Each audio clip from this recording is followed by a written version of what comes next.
खास मुलाकात और खास मुलाकात में आज मेरे साथ फिर है अरविंद कुमार लंदन यूनिवर्सिटी में। और चर्चा का विषय है विदेश पढ़े तो क्या पढ़े। दोस्तों, रतनलाल बोल रहा हूँ, काम की बात में आपका स्वागत है। और पेश है अम्बेडकर नामा। सारे पेरेंट्स और जितने छात्र हैं इस वीडियो को पूरा सुने और घर घर में पहुंचाएं। चलिए थोड़ा बैकग्राउंड में आपको बता देता हूँ। एक जमाना था जब नालंदा विक्रमशिला विश्वविद्यालयों में विदेश के छात्र बौद्ध दर्शन पढ़ने आते थे। अंग्रेजों के जमाने में भारत से बहुत सारे छात्र वो विदेश पढ़ने गए, चाहे गांधी हो, चाहे जवाहरलाल नेहरू हो, अम्बेडकर हो, काशी प्रसाद जायसवाल हो। बहुत सारे लोग गए थे, कैम्ब्रिज, ऑक्सफोर्ड, कोलंबिया, तमाम यूनिवर्सिटीज में पढ़ने गए थे। उनमें से ज्यादातर लोगों ने कानून की पढ़ाई की। अभी कुछ वर्षों से भारत से बड़ी संख्या में छात्र विदेश पढ़ने जा रहे हैं। और हाल के इधर 2-4-5 वर्षों में ये भी देखने में आया है कि जो बहुजन जमात के छात्र हैं, जो दलित, बैकवर्ड, माइनॉरिटीज कम्युनिटीज के हैं छात्र, वो भी विदेश जाने के लिए तत्पर है और कई छात्र गए हैं। और दिलचस्प है कि कई छात्र क्राउड फंडिंग करके गए हैं विदेश पढ़ने। अब सवाल ये है कि विदेश में तरह तरह के कोर्सेज होते हैं, जैसे भारत में भी तरह तरह के कोर्सेज हैं। हिंदी भी है, संस्कृत भी है, इतिहास भी है, बिजनेस मैनेजमेंट भी है, इकोनॉमिक्स भी है, कॉमर्स भी है, मेडिकल साइंस, इंजीनियरिंग, तमाम सब्जेक्ट हैं। आखिर अगर हमारे छात्र विदेश जा रहे हैं तो विदेश में जाकर कौन सा विषय पढ़े, किसकी ज्यादा प्रासंगिकता है, पूंजीवाद का जमाना है, मार्केट के हिसाब से किस विषय की ज्यादा वैल्यू है, तमाम पहलुओं पे हम चर्चा करेंगे। चूंकि अभी लंदन में है अरविंद, और आप लोगों के सहयोग से राजा चौधरी भी लंदन यूनिवर्सिटी में, सेम यूनिवर्सिटी में, एक ही यूनिवर्सिटी में राजा चौधरी भी है। राजा चौधरी LLM कर रहे हैं, अरविंद पॉलिटिकल साइंस में PhD कर रहे हैं। इसलिए ये हम लोग से एक बात हुई कि जाना जाए कि आखिर सब लोग अगर विदेश जा रहे हैं पढ़ने तो क्या पढ़ने जा रहे हैं, ये जानना भी जरूरी है। और क्या पढ़ा जाना चाहिए ये जानना भी जरूरी है। अरविंद, स्वागत है अम्बेडकर नामा में। बहुत बहुत धन्यवाद प्रोफेसर रतनलाल जी, और अम्बेडकर नामा के भी सभी श्रोताओं को धन्यवाद एक बार फिर से मुझे सुनने आने के लिए। जी बताएं, फ्लोर आपका है, पूरा थोड़ा बताएं, पूरा बैकग्राउंड से और तमाम अभी क्या रेलेवेंस है, क्या है, सब कुछ बताएं। जी देखिए, अमी से पिछले कुछ जमाने से आपने मतलब इंट्रोडक्शन में ये बताया ही कि कैसे जो है आजादी के मीन्स कॉलोनियल पीरियड में एक बड़ी संख्या में स्टूडेंट विदेश पढ़ने आ रहे थे, और तब से वो एक सिलसिला सा चल पड़ा है।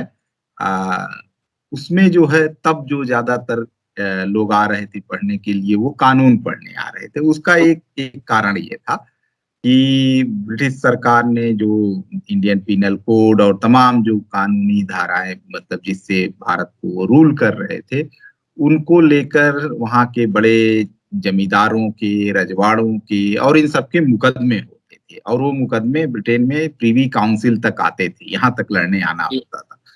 तो ऐसे समय में उन लोगों ने कुछ बड़े पूंजीपति जो इमर्ज हो रहे थे देश में, और इसके साथ ही जो छोटी छोटी रियासत के लोग थे, उन लोगों ने कुछ लोगों को फंड करना शुरू किया और ये इंश्योर किया कि हाँ वो आके बाद में कुछ समय तक उनके यहाँ काम करें। आपने देखा होगा कि बाबा साहब अम्बेडकर को महाराजा गायकवाड़ ने फेलोशिप दिया था, जिसका एग्रीमेंट था कि आके कुछ दिन हमारे यहाँ काम करेंगे। ऐसे तमाम लोग थे, और वो एक दौर था जब लोग यहाँ आए। महात्मा गांधी ने यूनिवर्सिटी का कॉलेज लंदन से लॉ किया था, सरदार पटेल यहाँ से पढ़ के गए थे, और तेज बहादुर सप्रू से लेकर बहुत ढेर सारे लोग, और मोस्टली लॉ की फील्ड में यहाँ लोग आए पढ़ने के लिए। उसके बाद जो है आजादी के बाद भी बहुत बड़ी संख्या में लोग आते रहे, और उस समय जो है ज्यादा फोकस ह्यूमैनिटीज पर रहा, सोशल साइंसेज पर एक बड़ा दौर रहा। लेकिन तो पिछले कुछ वर्षों में, पिछले लगभग 20 सालों में, 20-25 सालों में, जब से ग्लोबलाइजेशन का दौर आया, मार्केट इकोनॉमी का दौर आया, ऐसे में बेसिकली कहा जाता है कि इकोनॉमी का नेचर बदल रहा है। तो इकोनॉमी का नेचर बदलने का मतलब ये है कि पहले जो इकोनॉमी थी उसको कहते थे कि इंडस्ट्रियलाइज्ड इकोनॉमी है, इंडस्ट्रीज बेस्ड इकोनॉमी है। फिर जो है सर्विस सेक्टर का डोमिनेशन हुआ, सर्विस सेक्टर के बाद अब जो है इकोनॉमी है वो knowledge based economy, western countries में की इकोनॉमी को माना जाता है कि नॉलेज बेस्ड इकोनॉमी, और नॉलेज बेस्ड इकोनॉमी से भी अब बात आगे बढ़ के जो है डिजिटल इकोनॉमी की तरफ बढ़ रही है। यहाँ खासकर वेस्टर्न देशों में इस डिजिटल इकोनॉमी का दौर अब उस तरफ हम बढ़ रहे हैं। सो उसमें डिजिटल करेंसी और तमाम चीजें आप देख ही रहे होंगे कि देश में इन सब चीजों पर डिबेट चल ही रहा है कि डिजिटल करेंसी है, तमाम ऐसे ऐसे। अब ये जो नए नए फील्ड हैं, जो स्टूडेंट इसमें जो अपनी किस्मत आजमा रहे हैं, उनके बहुत आगे निकलने की संभावना बहुत ज्यादा है। ठीक है, मीन्स एक चीज है कि यहाँ वेस्टर्न कंट्रीज में जो भी आता है तो एक डिसेंट जॉब वगैरह तो रहती है, बनती सबकी बन जाती है, लेकिन तो जो जो ये नए फील्ड्स इमर्ज हो रहे हैं, इसमें जो लोग अपने आप को मेज खपा रहे हैं 8-10 साल, वो बहुत आगे तक जा रहे हैं। जैसे अभी आपने देखा होगा कि पिछले 3 दिनों से चल रहा है कि पराग अग्रवाल जो है ट्विटर के सीईओ हो गए, और तमाम जगहों पर ये एक एग्जाम्पल में इस ट्विटर और फेसबुक और इंडिया में तमाम ये शेयर हो रहा है कि कैसे जो है जो दुनिया की बड़ी टेक कंपनीज हैं, जिसमें आपका माइक्रोसॉफ्ट है, गूगल का नहीं, माइक्रोसॉफ्ट, मीन्स एडोब और तमाम ऐसे ऐसे ढेर सारी कंपनियां, उसको अब जो है लीड मेन सीईओ उसके इंडियन ओरिजिन के लोग हैं, और इंडियन ओरिजिन में भी जो आईआईटीज और अदर प्रीमियर इंस्टीट्यूट्स किसके लोग पढ़ के आ रहे हैं वो हैं। तो लार्जर बात ये है कि वो अपने आप को उन सारी जगहों पर इन्वेस्ट कर रहे हैं, तो that's why they are able to capture मतलब ग्लोबल पावर। एक चीज ये है कि मैं जो है मीन्स इनइक्वलिटीज पर काम करता रहा हूँ, राइजिंग इनइक्वलिटीज पर। ये मीन्स एमफिल का भी मेरा टॉपिक था, पीएचडी भी उससे काफी कुछ रिलेटेड ही है कि कैसे मीन्स एमफिल में तो मैं देख ही रहा था कि कैसे इनइक्वलिटीज बढ़ रही हैं। तो हम लोग दुनिया भर में ये बात होती है कि जो टॉप 1% है उसकी इनकम बहुत तेजी से बढ़ रही है। कुछ स्टडीज ये हुई हैं कि वो टॉप 1% कौन है। सो उस टॉप 1% का की जब सोशियोलॉजिकल स्टडीज की जाती है तो उसमें ये निकल के आता है कि उसमें भी जो मीन्स टॉप 1% में भी जो क्रीम तबका है, वो दरअसल ये जो नई टेक्नोलॉजीज है और नई टेक्नोलॉजीज की बदौलत वो खड़ा हो रहा है। तो जैसे फेसबुक का मालिक हो गया या जो है ट्विटर का मालिक हो गया, ये जो है दुनिया के टॉप 1% में भी टॉप लोग हैं। बाकी वो है जो कि इंडस्ट्रियलिस्ट इकोनॉमी को होल्ड करता था, और जो है जिनके पास शहरों में जमीनें हैं, मीन्स अगर किसी के पास दिल्ली में जमीन है तो आप वो समझ लीजिए कि वो अमीर होगा ही होगा, मीन्स उसको इंश्योर कर सकते हैं कि वो हमेशा कंटिन्यूस अमीर रहेगा। लेकिन जो मतलब दुनिया में जो क्रीम तबका है अमीरों का, जो नया सेट ऑफ अमीर है, वो नया अमीर जो है यहाँ से निकल के आ रहा है, जो डिजिटल इकोनॉमी से हाँ, ये जो बेसिकली जिसको कहा जाता है नॉलेज इकोनॉमी के बाद अब जो है शिफ्ट डिजिटल इकोनॉमी की तरफ हो रहा है। अभी पूरी तरीके से हुआ नहीं है, लेकिन वो हो रहा है, मतलब प्रोसेस उस तरफ जा चुकी है।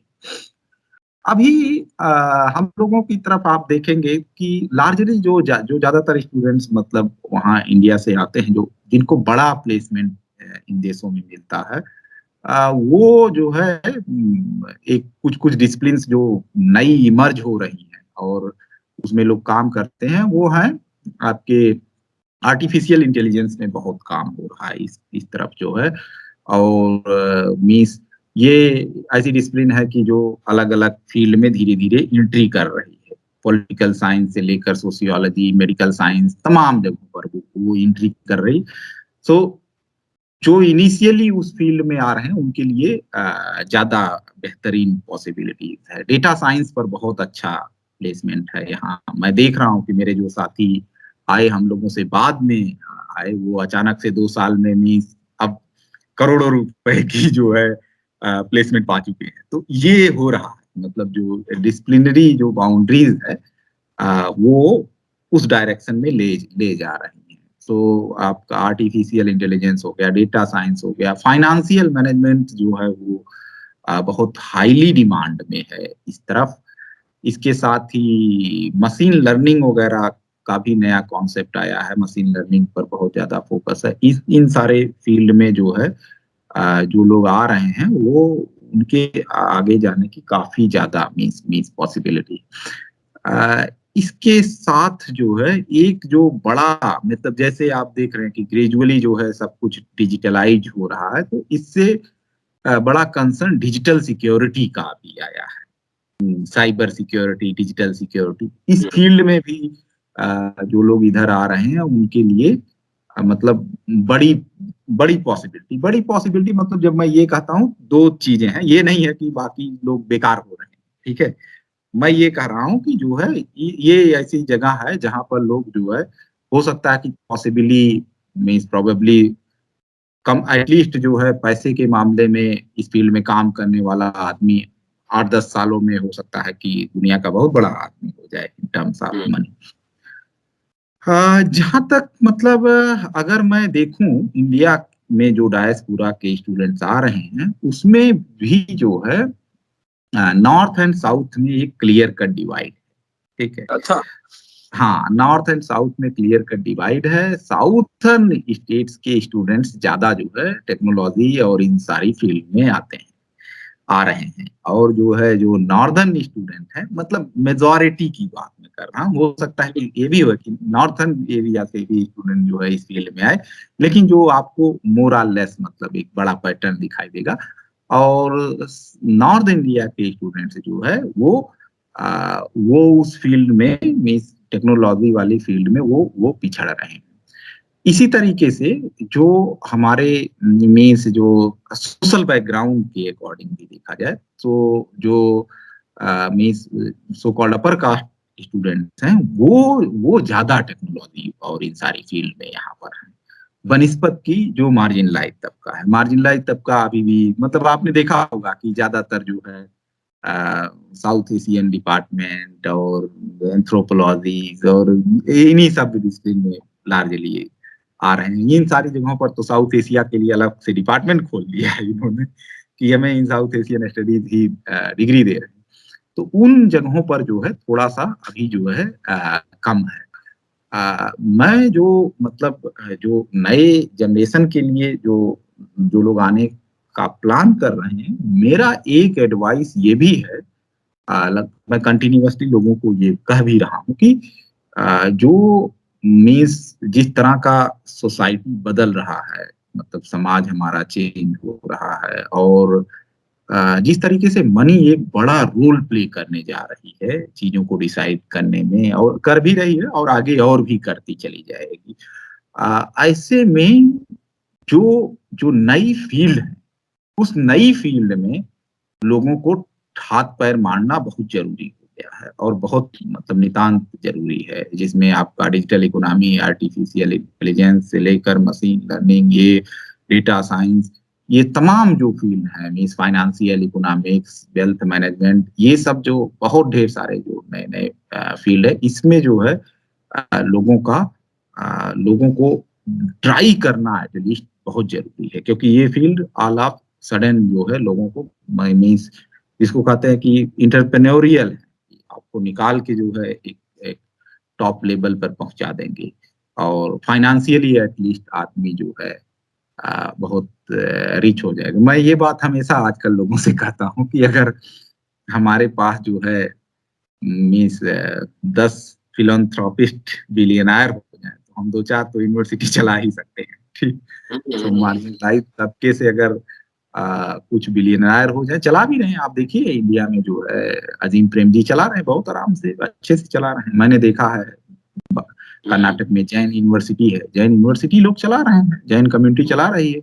उसमें जो है वो लोग अपने लोगों को स्पोर्ट्स ये वो तमाम चीजें जो ट्रेनिंग देते हैं, उससे वो मीन्स देश लेवल पे दिखाई देता है हाँ हाँ वही कम्युनिटी के लोग हैं।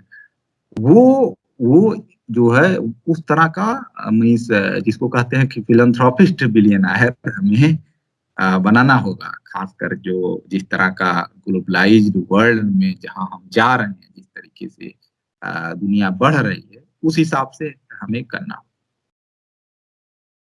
नहीं, आपने अरविंद बात की रीजनल डिवाइड्स की बात की, साउथ नॉर्थ की। हाँ जैसे आजकल इधर हमने देखा है कुछ वर्षों में कि बहुजन छात्र भी जा रहे हैं और क्राउड फंडिंग करके भी जा रहे हैं, कुछ सरकारी स्कॉलरशिप में भी जा रहे होंगे। उनमें हाँ किस तरह का रुझान है? उनमें किस तरह का रुझान है? नहीं, अभी उसमें भी जो है, जो ये वाले जो सब्जेक्ट एरिया है, उसमें अभी रुझान नहीं। अभी क्राउड फंडिंग से तो पहली बार स्टूडेंट आए हैं, 2-3 ही हाँ, स्टूडेंट आए हैं, सरकारी वो भी फेलोशिप से पहली। भी जा रहे हैं। हाँ, सरकारी सरकारी फेलोशिप से भी जा रहे हैं, सरकारी फेलोशिप से जा रहे हैं। वो मतलब वो अभी पहली बार आए हैं, मैं ये कह रहा हूँ। क्राउड फंडिंग वाला तो इस साल शुरू हुआ है, 3 ही 4 हाँ, स्टूडेंट। मतलब एक तो आप ही का स्टूडेंट है राजा चौधरी जो है, एक हमारे जानने वाली है हर्षाली नागराले, फिर एक वो सुमित समोस था, और एक लड़की गोल्डन सिंह। यही है 4 स्टूडेंट, हाँ, इनको आप उंगलियों पे गिना सकते हैं जो आए हैं। मैं ये भी बता दूं ये चारों किस किस डिसिप्लिन में है, तो वो हुँ, एक डिफरेंट इशू है। बट जो बहुजन तबके के छात्र आ रहे हैं अभी, मतलब वो छात्र भी उन सारी डिसिप्लिन में बहुत ही कम संख्या में है, नहीं दिखाई दे रहे हैं। हुँ, एक आध दो जो हैं वो अपनी बदौलत आए हैं, कुछ कुछ फेलोशिप से आ रहे हैं। अच्छा, हुँ। एक चीज और भी देखिए, यहाँ सब जो है फेलोशिप भी उसी फील्ड में अवेलेबल होती है। तो अगर अच्छा, आप जो है, हाँ, अगर आप पॉलिटिकल साइंस में यहाँ एडमिशन लेना चाहते हैं तो आपको कतई नहीं मिलेगा कि जो है आपको फेलोशिप उसी डायरेक्शन में मिलेगी कि अच्छा आप डेटा साइंस जानते हैं या नहीं जानते हैं, ठीक है, हुँ, सॉफ्टवेयर हैंडलिंग जानते हैं या नहीं जानते हैं। अगर जानते हैं तभी आपको जो है इस फील्ड में जो है यहाँ जगह मिलेगी, नहीं तो नहीं, फेलोशिप आपको नहीं मिलेगी। मैं जो है काफी कोशिश किया, स्टूडेंट्स हमारे ये क्लेम करते थे। आपको पता होगा कि ध्यान होगा कि पिछली जब से मैं आया हूँ तब से मैं बहुत कोशिश किया कि स्टूडेंट जो है आना शुरू करें। और हुँ, पिछले बार जब मैं, इस वाली बार नहीं, जब पिछली बार मैं दिसंबर में गया था 2020 में, हुँ, 2019 के दिसंबर में, तो मैंने दिल्ली में वर्कशॉप कराया था प्रॉपरली। 50 स्टूडेंट को सेलेक्ट करके देश भर के जगह जगह से लोग आए थे, अटेंड किए थे। हालांकि अब उसमें से कुछ को धीरे धीरे अप्लाई करना शुरू कर दिए, और कुछ एक आध दो का जो है होने भी लगा है। नीरज बुनकर अभी इस साल पीएचडी में नॉटिंघम यूनिवर्सिटी में ज्वाइन किया। तो और जो है थोड़ा थोड़ा सा मैं इस वीडियोस वगैरह के थ्रू इंगेजमेंट भी किया गया है कि जो है लोग अब ज्वाइन करना शुरू करें। लेकिन अभी उस डायरेक्शन में मीन्स कदम बढ़ नहीं पा रहा है। जैसे हमने एक व्हाट्सएप ग्रुप बनवाया था, और व्हाट्सएप ग्रुप में ये कोशिश की गई कि जो फेलोशिप्स आ रही हैं वो उसकी सूचना सप्लाई की जाए लोगों को। एक ग्रुप है उसमें हम लोग डालते हैं। लेकिन तो प्रॉब्लम ये है कि जो फेलोशिप्स हैं उनकी जो रिक्वायरमेंट है, वो रिक्वायरमेंट हमारे यहाँ स्टूडेंट नहीं फुलफिल करते हैं। तो मान लीजिए हुँ, कि पॉलिटिकल साइंस में फेलोशिप है, अब वो वहाँ रिक्वायरमेंट होगी कि आपको स्टेटा सॉफ्टवेयर आना चाहिए या आर सॉफ्टवेयर आना चाहिए। हमारे यहाँ तो एक्सेल भी नहीं सिखा रहे हैं, ठीक। हुँ, हुँ, पॉलिटिकल साइंस और सोशियोलॉजी ये सारे स्टूडेंट को, तो वो स्टूडेंट तुरंत ही बाहर हो जाता है, भले ही बड़ी अपॉर्चुनिटीज अवेलेबल हो। सो वेस्ट की तुलना में जो हमारी कंट्री है उसमें स्किल गैप बहुत ज्यादा है, मीन सब्जेक्ट के लेवल पे। और जब स्किल गैप ज्यादा है तो वो स्टूडेंट एलिजिबल नहीं हो पाते हैं जो है मीन्स क्लियर करने के लिए। वो स्किल गैप को मीन्स प्रोबेबली, अब पता नहीं कैसे वो स्किल गैप फुलफिल होगा। मीन्स शायद जो है थोड़ा यूजीसी वगैरह को भी दिशा में वर्क करना पड़ेगा, लेकिन स्टूडेंट्स को खुद भी जो है काम काम करना पड़ेगा स्किल गैप को फुल करने की। तो सूचना हम लोग जो प्रोवाइड करते हैं, वो सूचना, वो अपॉर्चुनिटीज भी नहीं लोग अवेल कर पा रहे हैं। बाकी जो है जिस तरीके से मीन्स आईआईटीज वगैरह हैं, आईआईएम वगैरह हैं, क्योंकि वो जो है वो कंटेम्परी जो वर्ल्ड है उसके अराउंड मूव कर रहे हैं, उसके आसपास चल रहे हैं, तो वहाँ के स्टूडेंट जो है इजीली जंप कर जाते हैं या आसानी से उनको फेलोशिप्स वगैरह मिल जाती है। लेकिन जो हमारे यूनिवर्सिटीज हैं उनमें बहुत बड़ा गैप है, और जिसकी वजह से वो हो नहीं पा रहा। आईआईटी आईएम में तो बहुजन छात्र भी पढ़ते हैं। उनका रुझान आपने कुछ देखा है कि हायर स्टडीज के लिए विदेश जाया जाए? जैसे अभी सीईओ के जो चीफ बने हैं, वो अमेरिका से कंप्यूटर साइंस में पीएचडी उन्होंने की है। जी तो जी। हमारे जो आईआईटी में छात्र हैं, वो या सिविल सर्विसेज यूपीएससी के चक्कर में ज्यादा रहते हैं, या बीटेक करके नौकरी के चक्कर में ज्यादा रहते हैं और विदेश जाने में पीछे रहते हैं? क्या मामला है, कुछ आइडिया है इसका? नहीं, बहुत मतलब बहुत क्लियर कट मतलब पैटर्न तो नहीं समझ में आता है, लेकिन हाँ ये है कि जो हम लोगों के साथ वो भी लोग थे और जानने उनने में लोग थे। एक बड़ा जो जो रोल प्ले कर रहा है वो इन स्टूडेंट्स को लेकर कि मीन्स जनरेशनल जो गैप होता है, सो वो वही अपनी जनरेशन में टॉप होते हैं। तो जो उन्होंने कीर्तिमान स्टेब्लिश कर दिया वो फाइनल फाइनल वो मोटिवेशन तब आता है जब फर्दर लोग गए हुए, अगर लोग गए हुए हैं पहले तब लोग मोटिवेट होते हैं, हाँ करते हैं कि ठीक है अब चला जाए, मतलब जब एक्स आदमी जा सकता है तो हम भी ट्राई कर सकते हैं। तो उस तरह का मोटिवेशन जो है मुझे इन जगहों पर भी थोड़ा कम दिखाई देता है, खासकर जो तबके जो छात्र मार्जिनलाइज तबके से आ रहे हैं। वो मीन्स इनिशियल डेज में बहुत बड़ी संख्या में बेंगलोर वगैरह में टेक कंपनीज में जॉब करते थे। अभी एक ये भी दौर है कि फिर से एक बार ये हुआ है कि सिविल सर्विसेज की तरफ बहुत ज्यादा जो है खप जा रहे हैं स्टूडेंट। खप मतलब हो सकता है कि उसमें 100-150 का ही 1000 स्टूडेंट का सिलेक्शन होगा, लेकिन तो टाइम उसमें बहुत ज्यादा स्टूडेंट खर्च कर रहे हैं। तो ये भी एक बड़ा रीजन हो सकता है, क्योंकि अभी मुझे उस तरह स्टूडेंट्स मिले नहीं क्योंकि जो है इस तरह के हूँ। हम लोगों के यहाँ हो क्या रहा है कि हमारे यहाँ मीन्स यूनिवर्सिटीज में जो बच्चे ग्रेजुएशन कर रहे हैं उनको स्लाइटली थोड़ा सा जो जो सब्जेक्ट का कॉम्बिनेशन है, जो सब्जेक्ट पढ़वाए जाने चाहिए वो कॉम्बिनेशन ठीक से रन नहीं हो पा रहा, मतलब ठीक से बच्चे सब्जेक्ट पढ़ नहीं पाते हैं। तो उसकी भी वजह से जैसे लार्जली एक चीज ये समझ लीजिए कि मिस इंग्लिश आज के जमाने में आनी चाहिए, सबको आनी चाहिए, मैंडेटरी आनी चाहिए, ठीक है। वो गार्जियंस जो है ये नहीं इंश्योर करा रहे हैं कि ठीक है मीन्स ग्रेजुएशन में बच्चे को एक सब्जेक्ट इंग्लिश दिलाया ही जाना चाहिए, जो है एक लिटरेचर का सब्जेक्ट स्टूडेंट के पास होना चाहिए ग्रेजुएशन में। वैसे ही ग्रेजुएशन में स्टूडेंट के पास एक टेक्निकल सब्जेक्ट होना चाहिए जिस पर जो है जिस पर अलग अलग सब्जेक्ट रन करते हैं। फॉर एग्जाम्पल स्टेटिस्टिक्स है, तो स्टेटिस्टिक्स का देखिए दुनिया में इतनी डिमांड है, हैवी डिमांड है, और हमारे यहाँ नॉर्थ इंडिया में तो उस सब्जेक्ट को तरफ कोई पलट के भी नहीं देखता है। मीन्स वो एक ऐसा सब्जेक्ट है जो मतलब चूंकि वो मेथड है ना, तो मेथड है, इस वजह से वो कटिंग अक्रॉस द डिसिप्लिन जाता है। हाँ वो हर जगह अप्लाई है, वो जो है पॉलिटिकल साइंस में लगेगा, सोशियोलॉजी में लगेगा, इकोनॉमिक्स में लगेगा, साइकोलॉजी में लगेगा, मेडिकल साइंसेज में लगेगा, मीन्स साइंसेज के बाकी जगह डेटा जहाँ डेटा एनालिसिस होगा सब में लगेगा, सब जगह लग जाता, सब जगह लग जाता। लेकिन उस सब्जेक्ट का आप मतलब आप जानते हैं कितने स्टूडेंट्स मिलते हैं, आप देश भर में जाते हैं टहलते हैं, आप ईमानदारी से मुझे बताइए कि आपने किसी स्टूडेंट से मिले हैं, जो कितने स्टूडेंट से मिले हैं जो स्टैटिस्टिक्स पढ़ा रहे हैं? नहीं मिले है ना।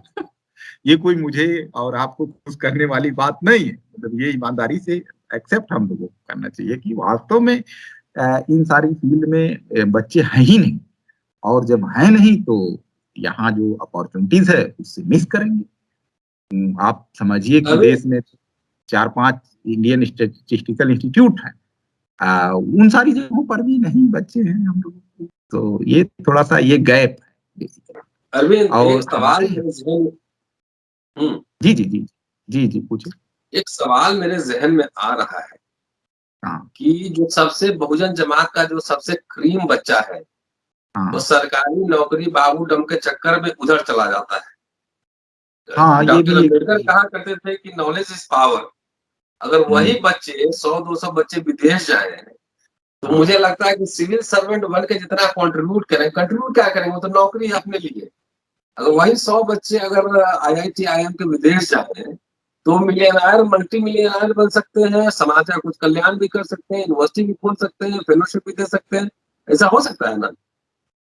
इवन एक दूसरी भी चीज ये मैं कहूंगा कि मीन्स अगर वो दुनिया के किसी अच्छी यूनिवर्सिटी से पढ़ के उसके बाद रिटर्न होके सिविल सर्विस में भी जाते हैं, then also they will contribute much more better way, क्योंकि तब आपको एक ब्रॉडर वर्ल्ड व्यू पता चलता है कि हाँ, पर्सपेक्टिव पता चलता है, आप जो काम कर रहे होते हैं उसकी मीनिंग पता चलती है कि हाँ ये क्या मीनिंग है इसका जो है, और एक लार्जर आप जो है पर्सपेक्टिव से वर्क करते हैं, तब जो है वर्ल्ड व्यू बदल जाता है काम करने का, और आपको पता होता है हाँ इसको इस लेवल तक जो है इलाज करना है। एक तो वो है, लेकिन तो दूसरी चीज ये है कि जो स्टूडेंट तो पहले तो कंप्लीटली आ ही नहीं रहे थे, और वो शायद जो है में जिसे कहा जाता है कि ग्लास सीलिंग जो है वो ब्रेक किए जाने की जरूरत है। तो आप जैसे कुछ कुछ स्टूडेंट्स आना शुरू किए, थोड़ा थोड़ा एक दो पिछले 2 सालों से एक एक दो दो चार चार पांच पांच स्टूडेंट्स आ रहे हैं। इसमें एक बड़ा योगदान जो है राज्य सरकारों का भी है, जैसे महाराष्ट्र सरकार वगैरह जो स्कॉलरशिप देती है। अभी उस तरह की स्कॉलरशिप यूपी और बिहार में नहीं है। मैं इस बात को तेलंगाना में है, तेलंगाना में है, महाराष्ट्र में, तेलंगाना में है, महाराष्ट्र में है। महाराष्ट्र की तो बहुत अच्छे से काम कर रही है, मध्य प्रदेश में है, दिल्ली सरकार ने इंट्रोड्यूस तो किया, लेकिन ऐसा इंट्रोड्यूस किया, उसके रूल ऐसे बनाए ताकि कोई स्टूडेंट जा ना पाए। तो हेमंत सोरेन ने शुरू किया इस साल, हेमंत सोरेन ने शुरू किया है। हाँ, हेमंत सोरेन ने शुरू किया है, छत्तीसगढ़ गवर्नमेंट शुरू कर रही है, और राजस्थान सरकार भी शुरू कर रही है। अभी जो बाकी है वो यूपी गवर्नमेंट है और बिहार है। यहाँ बड़ी संख्या में, क्योंकि बड़ा पॉपुलेशन इधर ही है, तो मीन्स पूरा पॉपुलेशन एक ही जैसा सारा स्टूडेंट सोच रहा है, तो वो मोनोटॉमी जो है सोचने की, उसको ब्रेक करने के लिए भी इन सरकारों को 8-10 फेलोशिप शुरू करना चाहिए। आपको 8-10 ही शुरू कर दें, मतलब कुछ तो दो चार जाना शुरू कर देंगे तो एक एक रास्ता ओपन होता है। तो बाकी भी जो है 10 अगर आपने अपने स्तर से सेलेक्ट करके भेज दिए, तो 10 हो सकता है कि वो फेलोशिप दिला के खींच ले 10 स्टूडेंट को। तो ये एक बड़ा रोल प्ले कर सकता है। तो आपको दिखाई देगा, हो सकता है कि आपको आने वाले दिनों में झारखंड से ज्यादा बच्चे दिखाई दें दुनिया भर में, क्योंकि अभी वहां से कुछ जा रहे हैं, जब वो जाएंगे, वो वहां सेटल हो जाएंगे, तो उनको पता है, वो बताएंगे लोगों को कि हाँ ये आपको ट्रेनिंग लेनी चाहिए, ये प्रोग्राम करना चाहिए। अब जैसे मैं कंटिन्यूअसली स्टूडेंट्स को मीन्स पुश बैक कर रहा हूँ, हाँ तुमको जो है एक सॉफ्टवेयर स्किल सीख लेना चाहिए, ये चीजें आपको ट्रेन कर लेना चाहिए अपने आप को, तो आपको सिलेक्शन में आसानी होगी बेसिकली। ये कुछ वर्क चल रहे हैं, देखिए कितना सफलता मिलती है हम लोगों को। आखिरी सवाल, जी, प्रधानमंत्री नरेंद्र मोदी विदेश जाते हैं तो कहते हैं बुद्ध की धरती से आया हूँ। दुनिया भर में बुद्ध माने जाते हैं, और बुद्धिस्ट की वजह से भारत में एक अंतर्राष्ट्रीय ख्याति के विश्वविद्यालय रहे प्राचीन काल में। जी। लेकिन अभी भी भारत दावा कर रहा है कि विश्व गुरु बनेंगे। तो विश्व गुरु क्यों बनेंगे? यहाँ से जितने लोग हैं वो सब विदेश पढ़ने, ज्ञान लेने के लिए विदेश जा रहे हैं, और यहाँ तो विश्वविद्यालय की हालत आप जान ही रहे। तो इस सरकार की नीतियों और मंशा पे एक सवालिया निशान खड़े करता है या नहीं? जी, ये बात तो सही है कि जो है हमारे यहाँ के विश्वविद्यालयों की हालत बहुत खराब है, लेकिन इसमें एक चीज हमेशा ध्यान रखे जाने की जरूरत है हम लोगों के लिए खासकर, वो ये है कि मीन्स उसकी जवाबदेही जो है किसी एक व्यक्ति पर ही नहीं फिक्स होती है। एक व्यक्ति हो सकता है कि उसको और खराब कर दिया हो, लेकिन तो ये कहा जाना चाहिए, अगर ये कहा जाए कि उसी व्यक्ति ने पूरा सत्यानाश कर दिया, नहीं, वो नहीं, इसमें जो है हाँ हाँ, तो हमारे यहाँ जो जो बेसिकली यूनिवर्सिटीज है वो कंसिस्टेंटली, मतलब आप लगातार देख रहे होंगे कि आजादी के बाद जो है एक एक यूनिवर्सिटी धीरे धीरे जो है मैं इस दुनिया के उससे बाहर होती चली गई। कभी इलाहाबाद यूनिवर्सिटी बहुत अच्छी यूनिवर्सिटी मानी जाती थी वर्ल्ड लेवल पे, लेकिन ग्रेजुअली जो है वहाँ तमाम चीजें शुरू हुई। ये हुआ कि जो है हम अंग्रेजी मीडियम में किताब नहीं पढ़ेंगे, हम हिंदी मीडियम में पढ़ेंगे। तो हिंदी मीडियम में आ गया, हिंदी मीडियम के बाद हो गया कि अब हम लोकल गाइड ही पढ़ेंगे, फिर लोकल गाइड से हो गया कि आप जो है छोटी सी मार्केट में कुंजी लेके एग्जाम दे देंगे। एक तो ये है, मतलब बहुत लंबे समय से ये चल रहा है।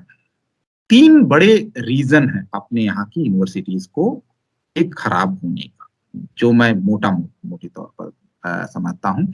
एक बड़ा रीजन ये है कि हमारे यहाँ की मेन स्ट्रीम पॉलिटिकल पार्टीज बहुत बड़ी संख्या में अपने उनका पॉलिटिकल इंटरवेंशन है यूनिवर्सिटीज में, और वहां से वो बहुत बड़ी संख्या में फ्री ऑफ कॉस्ट, एक जिसको कहते हैं कि skilled labour free of cost वो पाती है। तो उनके छात्र संगठन हैं, टीचर्स विंग हैं, ये तमाम जो है जो लॉट है जो उनके लिए फ्री ऑफ कॉस्ट काम कर रहा है, ठीक है।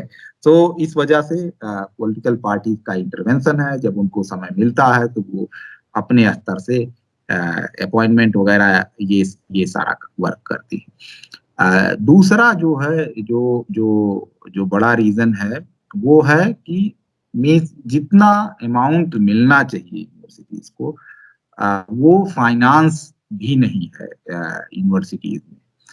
और तीसरा कारण मैं ये देखता हूँ कि सामाजिक समूह जो अपने यहाँ के हैं, खासकर अपर कास्ट तबका, वो उसको अपनी मतलब जागीर टाइप ट्रीट कर रहा है कि ये हमारी जागीर है और इसको हमें कैप्चर किए रखना है, इसमें कोई परिवर्तन नहीं करना है। तो परिवर्तन में उसे ये समझ में आ रहा है कि ठीक है, हम अपना जो उल्टा सीधा मतलब ज्ञान है या जो है सूचना है उसको हम दुनिया भर में उससे इस्टेब्लिश कर ले जाएंगे, जो हो नहीं रहा है। और लगातार जो है उससे विश्वविद्यालय पीछे ही छूट रहे हैं, जिसको बल्कि इसको मोटे तौर पर ये कहा जाए कि ये आइडियोलॉजिकल बैटल ग्राउंड बन गया है। और आइडियोलॉजिकल बैटल ग्राउंड में इवन जो फॉरेन आइडियोलॉजी जैसे मार्क्सिज्म वगैरह भी जो अपने यहाँ आई, वो भी खास तरीके से ऑपरेट कर रही है और उसको लेकर बहुत अजीब तरीके का रेजिस्टेंस है। और आप देखेंगे सोशल साइंसेज को तो मैं जो है, क्योंकि मैं जेएनयू में रहा हूँ और लंबे समय से मैंने पढ़ाया है, तो मैं ये देख रहा हूँ कि बिल्कुल जो है एक मीन्स सारे सब्जेक्टों में, सोशल साइंसेज में मैं ये देख रहा हूँ कि सारे सब्जेक्टों में जो मार्क्सिस्ट मेथोडोलॉजी है वो प्रीडोमिनेंटली, बल्कि वो ये कहें कि डोमिनेट नहीं करती है, वो केकड़े जैसा जकड़ ली है उसको। और सारे एक विषय के बाद जो है दूसरे विषय को आपने कैप्चर कर, बात करता हूँ कि हिस्टोरिकल मेथड जो है डोमिनेट करता है हमारे यहाँ सोशल साइंसेज को। और मीन्स चूंकि आपकी बेस्ट यूनिवर्सिटी से ही लोग जो है अलग अलग जगह अपॉइंट होते हैं, वाइस चांसलर अपॉइंट होते हैं, तो वो उसी को रेप्लिकेट करते हैं। तो एक जगह जिस तरह सब्जेक्ट पढ़ाया जाता है वैसे ही आपको दूसरी जगह भी पढ़ाया जाएगा। तो उससे जिसको हम कहते हैं कि प्लूरलिटी ऑफ नॉलेज सिस्टम नहीं मौजूद है। एक बड़ा एग्जांपल आप देखिए कि हमारे यहाँ जो है साइकोलॉजी आपके मेन स्ट्रीम डिसिप्लिन का सब्जेक्ट नहीं है, बहुत पॉपुलर सब्जेक्ट नहीं है, जबकि वर्ल्ड वाइड पढ़ाया जाता है, बहुत कम उसका रीजन है। वो कभी आपने सोचा कि साइकोलॉजी जो है क्यों बहुत कम जगह पढ़ाई जाती है?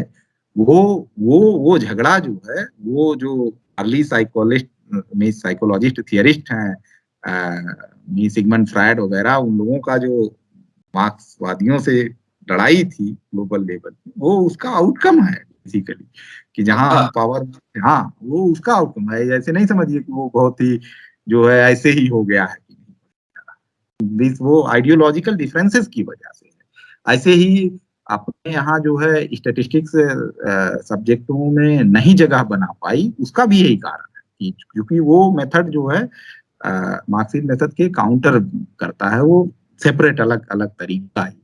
तो ये भी एक बड़ा कारण है। तो कास्ट और जो है कास्ट के साथ जो आइडियोलॉजी इंटरट्विन हुई है, उसने मीन्स यूनिवर्सिटीज को एकदम पीछे छोड़ दिया है। अब जब विश्वविद्यालय पीछे छूट रहे हैं, नए तरीके से आप सिलेबस नहीं बनाएंगे, जो जिस तरीके की डिमांड है मार्केट में, किस तरीके के स्किल्ड फुल स्टूडेंट नहीं आने चाहिए, उस तरीके का स्किल हम इम्पार्ट करके अगर यूनिवर्सिटीज भेजेंगी नहीं, तो वो तो पीछे धीरे धीरे चली ही जाएंगी, ग्रेजुअली चलती चली जाएंगी।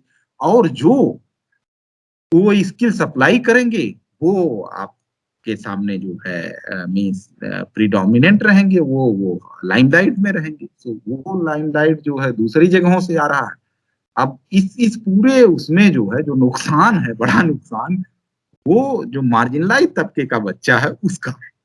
इस पूरे जो डिजाइन है उसका आइडियोलॉजिकल बैटल और मीन्स इसका जो है बड़ा नुकसान। जैसे एक एग्जांपल और मैं आपको आपसे शेयर कर देना चाह रहा हूँ।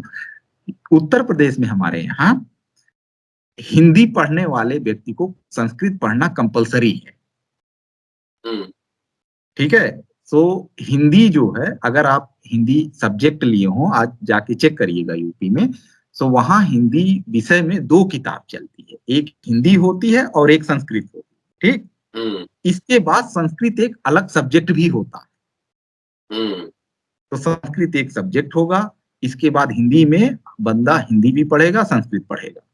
अब अगर कोई व्यक्ति जो ग्रेजुएशन करने जाता है स्टूडेंट, वो व्यक्ति कोई मतलब जब वहां टीजीटी वैकेंसी निकलती है हिंदी के टीचर की, तो वैकेंसी हिंदी के टीचर की निकलती है, लेकिन उसको संस्कृत से बीए किया हुआ ना मैंडेटरी होता है। सो मीन्स हिंदी और जो है मीन्स वो ये मानते हैं कि अगर हिंदी की पोस्ट है तो हिंदी पढ़ा होना चाहिए बीए में और संस्कृत पढ़ा होना चाहिए। लेकिन जब संस्कृत की पोस्ट निकलती है तो उसमें केवल संस्कृत पढ़ा हुआ। ठीक है। तो इसमें देखिए, इसमें पूरा गेम प्लान कैसे सेट हुआ है, और इसमें मार्जिनलाइज तबके के स्टूडेंट्स का नुकसान है। बेसिकली हम अगर आपको कहें कि ठीक है हिस्ट्री के ऊपर, हिस्ट्री में और पॉलिटिकल साइंस सब्जेक्ट को मर्ज कर दें और कहें कि अब ये हिस्ट्री माना जाएगा, ठीक, तो उससे स्टूडेंट पर बर्डन बढ़ता है। तो हमारे यहाँ उत्तर प्रदेश में क्या हुआ है कि छात्र जो है स्कूल टाइम से ही, क्योंकि उनको पता होता कि अच्छा एक वैकेंसी आएगी जो टीजीटी स्कूल टीचर की, उसमें तो हमको बिना संस्कृत पढ़े जो है हम हिंदी का मास्टर हो नहीं सकते। ठीक। तो वो मजबूरी में संस्कृत जबरदस्ती पढ़ते हुए जाते हैं और ग्रेजुएशन में जाके वो संस्कृत एक विषय उनको मैंडेटरी लेना पड़ता है, ना चाहे हुए। अब आप ऐसे समझिए कि इससे छात्रों की चॉइस कम होती चली, और जब जो है छात्र खासकर जो हिंदू छात्र हैं उनकी चॉइस तो हिंदी संस्कृत में ही फंस जाती है, मतलब लेना उनको मैंडेटरी होता है। अगर वो मुस्लिम छात्र है तो उसके लिए एक और भी बर्डन आ गया, उसकी जिम्मेदारी उर्दू भी पढ़ना है। तो वो ग्रेजुएशन करते करते केवल वो लैंग्वेज पढ़ के निकल रहे हैं। ऐसे ही जो हमारे जो स्टूडेंट हैं ये ग्रेजुएशन कर रहे हैं बड़ी संख्या में, आप चेक कर लीजिए, आपको दिखाई देगा कि बड़ी संख्या में स्टूडेंट्स जो है उनके पास चॉइस ही नहीं है कि वो ऐसा फंसा दिया है, स्ट्रक्चर ऐसा बनाया है सिस्टम कि अराउंड 40-50% स्टूडेंट्स जो ग्रेजुएशन कर रहे होंगे यूपी में, आप चेक करेंगे तो वो जो है मोटा मोटी अभी हम स्कूल एजुकेशन पे बीए पे नहीं जा रहे, मोटा मोटी चर्चा का विषय ये था कि भारत से जो छात्र विदेश पढ़ने जा रहे हैं, खासतौर से बहुजन छात्रों में ये एक ललक जगी है, तो वैसे छात्र क्या पढ़े, क्या किसको प्रायोरिटी दें, ये जानना जरूरी है। तो अरविंद से जो मेरी बात हुई है उसके हिसाब से फाइनेंस, टेक्नोलॉजी, तमाम ऐसे विषय हैं जिसमें बहुजन छात्रों को जाना चाहिए, जो मैनेजमेंट कर रहे हैं या IIT में पढ़ रहे हैं, वैसे छात्रों को हायर स्टडीज को विदेश में प्राथमिकता दी जानी चाहिए। सोशल साइंस, लॉ भी बहुत जरूरी है, लेकिन जो टैलेंट यहाँ आप समय लगाते हैं नौकरी पाने के लिए, अगर 5-10 साल अगर पराग अग्रवाल पता नहीं कहाँ के हैं वो मैं नहीं जानता, लेकिन यूपीएससी के चक्कर में रहते तो अभी मुखर्जी नगर में लेके रूम यूपीएससी का तैयारी करते रहते, खुद CEO नहीं बन पाते शायद। तो इसीलिए जानना जरूरी है। अरविंद को इसीलिए मैंने इनवाइट किया था कि हमारे बहुत सारे छात्र दिलचस्पी दिखा रहे हैं फॉरेन स्टडीज के लिए, तो क्या पढ़े क्या ना पढ़े, पूरा वीडियो देखना नहीं भूलिएगा। अरविंद आपका बहुत बहुत शुक्रिया, बहुत ही ज्ञानवर्धक बातें आपने बताई है। और जो छात्र जाना चाह रहे हैं सुन ले, वो स्टैटिस्टिक्स जरूर सीखें, कंप्यूटर का कुछ एप्लीकेशन जरूर सीखें, क्योंकि विदेश में जाएंगे तो वहां आपको कोई बताने, आपको खुद डेटा एनालिसिस करना होगा, कंप्यूटर चलाना होगा, ये सब एप्लीकेशन सब जानना बहुत जरूरी है। शुक्रिया अरविंद। धन्यवाद। चलिए अब पूरा वीडियो आप शेयर कीजिए, क्योंकि ये अमूल्य जानकारी आप पैसा भी खर्च करेंगे तो भारत में नहीं मिलेगा। अरविंद ये पूरे एक्सपर्टीज का हम लाभ लेते रहते हैं, मैं भी सीखता हूँ, आप भी सीखिए, पूरा वीडियो सुनिए। शुक्रिया, जय भीम। अगले एपिसोड में फिर मुलाकात होती है आपसे। Thank you.